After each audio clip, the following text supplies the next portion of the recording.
Halo teman-teman ATLM Indonesia, di mana saja berada, semoga teman selalu sehat dan dilimpahkan banyak rezeki. Nah, kali ini kita membahas ya, di materi kali ini kita membahas tentang pentingnya deteksi dini HIV/AIDS sejak dini. Jadi penting sekali karena di sini terkait dengan angka penularan, kemudian angka kesakitan, kemudian lagi angka kematian, dan pastinya ya di sini adalah dengan deteksi dini maka penularan akan berkurang dan kasus akan menurun atau kasus akan signifikan ya dicegah. Oke, mari kita simak di channel Latin Indonesia. Materinya kita mulai dulu dengan kasus HIV saat ini ya. Nah, berdasarkan data Kementerian Kesehatan tahun 2018, ya ini lama sudah datanya ya, sekitar 4 tahun yang lalu. Diperkirakan terdapat sekitar 640.000 ya kan, orang yang menderita infeksi HIV. Jadi banyak sekali ya di sini. Dan 46.000 diantaranya merupakan kasus HIV baru. Jadi di sini di Indonesia lumayan ya penyebarannya lumayan signifikan dan banyak kasus HIV. Nah, selain itu ya angka kematian akibat HIV pun cukup tinggi, yaitu mencapai 38.000 kasus. Jadi lumayan ya, dari berapa ratus juta penduduk 38.000 meninggal akibat HIV. Nah, meski angka kasus HIV terbilang tinggi, banyak orang yang masih merasa enggan untuk melakukan tes HIV. Karena apa? Ada stigma negatif yang melekat pada penyakit ini, bahwa penyakit ini adalah penyakit yang memberi efek sosial yang tidak baik ya pada orang yang terinfeksi. Ya kan? Jadi ini menjadi hal yang sangat penting, dan kasus HIV hingga saat ini seperti fenomena gunung es. Yang terdeteksi sedikit, sementara yang terinfeksi kemungkinan banyak. Nah, pastinya semakin cepat penyakit infeksi HIV ini terdeteksi, semakin efektif pula pengobatan HIV yang dilakukan pada penemuan-penemuan kasus baru. Nah, pengobatan ini tersebut juga dapat menurunkan risiko penderita infeksi HIV, ya kan, si Oda tadi mengalami AIDS. Karena dengan HIV itu masih aman, tapi kalau sudah mengarah ke AIDS, penurunan sistem imun akibat infeksi HIV, maka pasiennya ini akan mengalami penyakit yang berat dan risikonya kematian. Nah, terkait dengan penularan HIV, nah penularan HIV di sini ya secara ringkas kita bahas dapat terjadi melalui kontak langsung ya dengan cairan tubuh penderita. Jadi seorang yang di dalam tubuhnya itu banyak virus HIV atau terinfeksi, dia akan menularkan cairan tadi melalui air mani ya kan, sperma kan. Yang kedua darah, yang ketiga cairan vagina, dan air susu ibu ASI. Jadi kalau misalnya melihat kondisi seperti ini, teman-teman harus waspada dengan penderita tersebut ya, baik wanita atau pria. Air mani pada pria, darah ya pria wanita, cairan vagina pada wanita, air susu ibu pada wanita. Jadi ibu-ibu yang terinfeksi HIV dilarang menyusui bayinya ya. Misalnya dia berisiko atau memang positif setelah melahirkan dia kena HIV. Jadi kasihan bayinya nanti ikut tertular. Nah, lalu di sini ya teman-teman perlu diketahui bahwa HIV itu tidak menular atau tidak ditularkan melalui beberapa hal. Pertama air liur ya, kemudian keringat, ketiga air mata, keempat kontak fisik, lalu berbagi makanan atau minuman dengan ODA, orang dengan HIV/AIDS. Jadi penularannya spesifik sekali.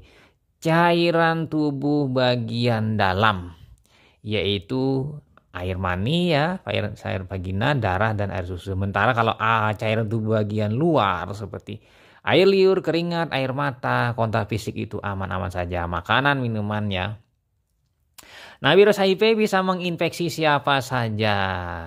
Dan risiko akan meningkat bila terkena dengan hal-hal berhubungan yang berisiko ya, Huber biasanya kalau disebut. Dan narkoba suntik. Nah, penting di sini, penularan lainnya bisa saja melalui alat suntik bersama, produk darah dan lainnya. Ini kita lihat ilustrasi perbedaan penularan dan tidak penularkan. Nah, di situ tadi ya. Dari gambar ini maka kita bisa mengambil ya secara ringkas uraiannya. Di situ ada seksual yang tidak diproteksi, penggunaan obat suntik ya, drug, kemudian transfusi darah, kehamilan ya, penggunaan alat yang tidak steril di rumah sakit misalnya, kemudian sementara tidak menular itu pada tossing, kemudian drug food, jadi di situ salaman ya, kemudian makanan, berciuman, infeksi serangga atau mandi di kolam renang. Nah, pada prinsipnya risiko besar untuk terinfeksi HIV ini ada terbagi menjadi 6. Yang pertama, sering berganti-ganti pasangan seksual. Nah, ini berbahaya ya, ini terutama pada PSK ya. Yang kedua, melakukan hubungan seksual tanpa pengamanan seperti penggunaan kondom ya, tanpa kondom. Kemudian yang ketiga, menderita penyakit menular seksual. Ini bisa saja terjadi. Yang keempat, berhubungan seksual dengan pengguna narkoba atau pekerja seks komersial PSK. Ini hati-hati karena ini yang penting terjadi dan penularannya lebih kerap terjadi di hal yang nomor 4 ini ketimbang yang lain. Nah, yang nomor 5, berbagi penggunaan jarum suntik dengan orang lain. Jadi misalnya penderita HIV tadi setelah disuntik, kemudian jarumnya tadi dipakai lagi oleh orang lain. Misalnya ini pada kasus penggunaan narkoba jenis suntik bersama. Lalu yang keenam, pernah mendapat transfusi darah. Meskipun penularan melalui cara ini jarang terjadi. Jadi ada yang lepas dari screening untuk HIV sehingga terinfeksi HIV. Misalnya mungkin saja terjadi pada ibu hamil yang mengalami anemia atau perdarahan saat melahirkan ya. Perlu tambahan darah. Ada beberapa kasus tertentu pernah terjadi. Setelah ditransfusi maka dia mengalami HIV terinfeksi. Nah, ini bisa saja terjadi, mungkin saja tidak terdeteksi karena si donor tadi mungkin terkena HIV dalam hitungan minggu ya, sehingga alat uji tidak bisa mendeteksi. Nah, lalu kita pindah yang berisiko tinggi tertular HIV apa saja. Yang pertama, bayi yang lahir dari ibu dengan HIV positif. Ini berisiko besar. Yang kedua, pria yang tidak disunat. Lalu yang ketiga, pria yang berhubungan seksual dengan sesama pria. Ini homoseksual. Yang keempat, petugas medis yang sering bersentuhan dengan darah. Misalnya petugas laboratorium. Jadi ya sangat penting sekali di sini orang-orang yang berisiko tinggi tertular HIV. Nah, kita pindah ke tesnya. Jadi beberapa jenis tes HIV ini bisa saja penting untuk mendeteksi, men-screening awal-awal pada penderita HIV. Jadi pemeriksaan HIV sejak dini itu pada kelompok orang berisiko terinfeksi ya akibat Huber ya mungkin bisa menjadi salah satu kunci utama untuk mengurangi penyebaran infeksi HIV ini ya dari virus ini. Nah, mengetahui status HIV sejak dini itu menunjang keberhasilan pengobatan dan langkah pencegahan penyakit menjadi lebih efektif. Nah, tes deteksi HIV itu bisa dilakukan siapa saja, terlebih ya bila sepasang suami istri itu termasuk dalam kelompok yang berisiko tinggi terinfeksi HIV. Nah, bisa ya sebelum tes itu berkonsultasi dengan dokter di klinik, puskesmas atau rumah sakit untuk menjalani tes dan pemeriksaannya ya. Ini biasa disebut dengan nanti PCT ya. Voluntary ya, konsultasi yang tes ya. Kemudian pemeriksaannya meliputi tes antibodi, tes kombinasi antibodi antigen, kemudian tes NAT, dan tes VCT. Mungkin saja ada pemeriksaan tes yang lain, misalnya viral load misalnya ya. Atau metode pemeriksaan ELISA. Nah, seperti ini ya. Ini kira-kira gambaran ilustrasi pemeriksaan HIV ya yang dijalani untuk screening atau untuk uji tambahan lain. Nah, kita mulai dengan tes antibodi secara ringkas. Ini kita bahas. Tes ini bertujuan untuk mendeteksi keberadaan antibodi dalam darah. Jadi antibodi yang dideteksi sebagai respon tubuh untuk melawan infeksi HIV. Hasil tes antibodi bisa langsung diketahui dalam waktu singkat, 30 menit kurang lebihnya. Jadi mungkin dimulai dari pendaftarannya, pengambilan darahnya, hingga sentrifugasi atau pemisahan komponen sel dan cairan plasma atau serumnya, pengujiannya sekitar kurang lebih 15 menit. Selesai hingga pelaporan hasil. Nah, tes antibodi ini biasa saja menunjukkan hasil negatif. Meski orang yang menjalani tes sebenarnya telah terinfeksi virus HIV. Nah, ini mungkin tadi yang saya jelaskan. Mungkin hitungan minggu dia terinfeksi HIV sehingga tubuh belum menunjukkan atau menghasilkan antibodi yang memadai atau cukup untuk dideteksi oleh alat uji. Nah, hal ini karena diperlukan waktu sekitar 3-12 minggu, ya kan, ini kurang lebih masa jendelanya bagi seseorang yang terpapar virus HIV agar jumlah antibodi dalam tubuhnya cukup tinggi dan dapat terdeteksi saat pemeriksaan. Jadi kalau kita menghitung 3 minggu, mungkin 1 bulan ya, 12 minggu berarti kurang lebih berapa? 12 dibagi 4 berarti 3 bulan ya. Jadi 1-3 bulan. Nah, ini untuk mendeteksi adanya antibodi yang mungkin diproduksi. Jadi sudah 3 bulan sudah bisa, kemudian misalnya tidak bisa lagi, tes lanjut nanti di bulan-bulan yang akan datang. Jadi tes ulang. Nah, pengujiannya teman-teman bisa melihat di video saya yang lain tentang pengujian antibodi atau screening HIV. Nah, kemudian lanjut tes kombinasi antibodi antigen. Nah, tes kombinasi ini ya dilakukan untuk mendeteksi antibodi dan antigen HIV dalam darah yang dikenal dengan antigen P24. Antigen P24 umumnya diproduksi tubuh dalam waktu 2-6 minggu setelah terpapar virus HIV. Nah, dengan mengidentifikasi antigen P24, keberadaan virus HIV pun dapat terdeteksi sejak dini. Jadi di sini penting sekali, lebih cepat lah, lebih bagus, sehingga pengobatan dan pencegahan penyebaran HIV dapat dilakukan dengan lebih cepat. Ini bisa kita melakukan tes yang kedua ini. Lalu lanjut tes yang selanjutnya, tes NAT. NAT ini adalah nucleic acid testing. Jadi memeriksa asam nukleatnya dari virus HIV. Jadi dengan mendeteksi NAT, jadi keberadaan virus dalam darah itu dapat cepat dideteksi. Nah, teknik ini biasanya menggunakan teknik molekuler. Nah, dalam waktu 10-33 hari setelah seseorang terinfeksi virus ini bisa sudah dideteksi. Jadi ingat ya, 10 hari. Karena dalam waktu 10 hari itu dia masih bereplikasi, melakukan proses produksi pelipat gandaan dari virus. Namun tubuh belum atau masih belum bisa melakukan pembentukan antibodi. Jadi 10 hari 33 sudah oke. Nah, di sini di dalam darah mungkin ada dalam serumnya itu banyak nanti kopi-kopi virusnya. Nah, ini bisa dideteksi nanti berapa banyak kopi virusnya dengan bantuan viral load.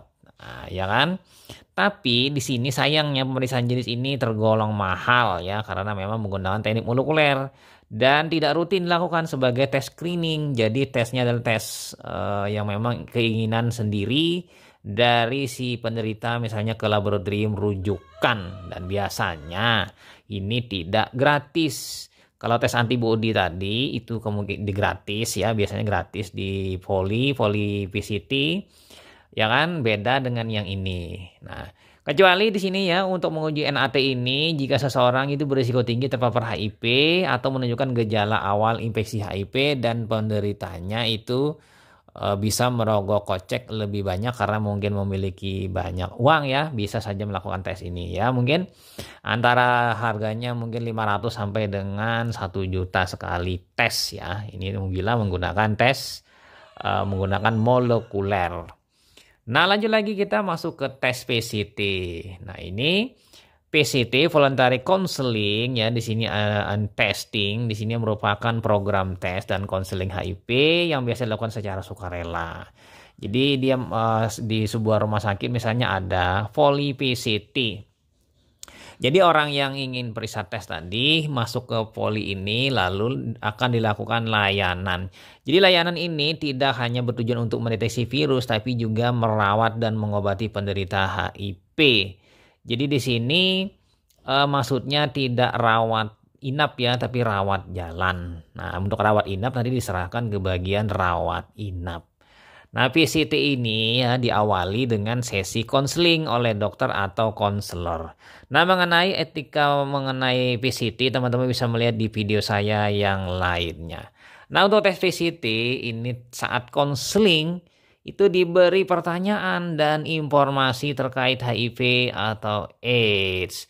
Dan pastinya sebagai akhirnya nanti konselor akan meminta persetujuan tertulis informed consent namanya ya sebelum melakukan tes deteksi HIV.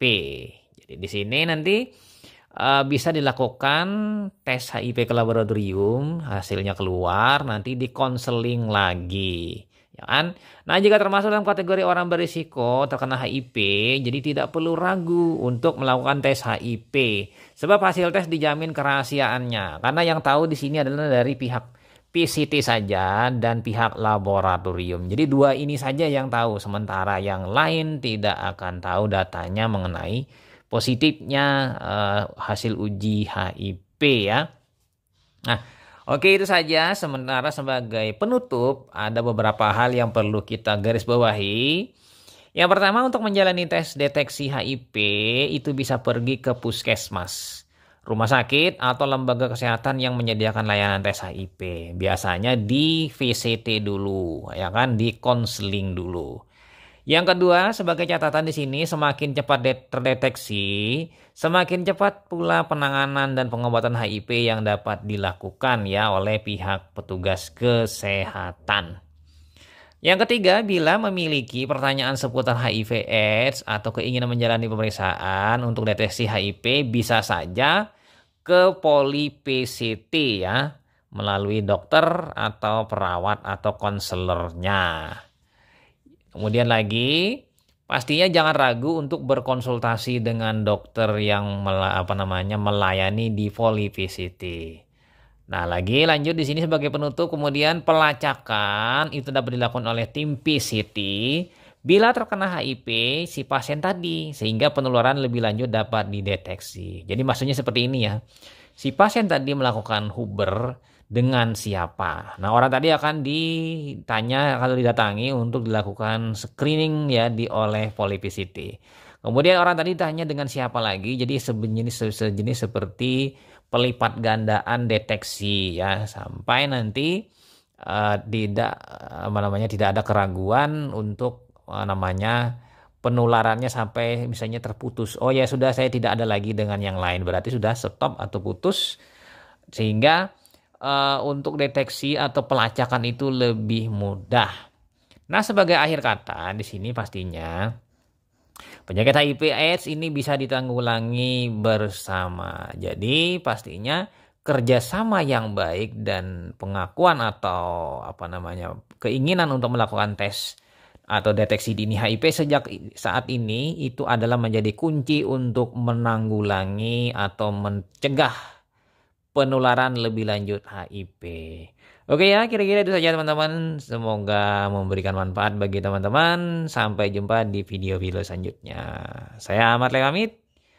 Bye.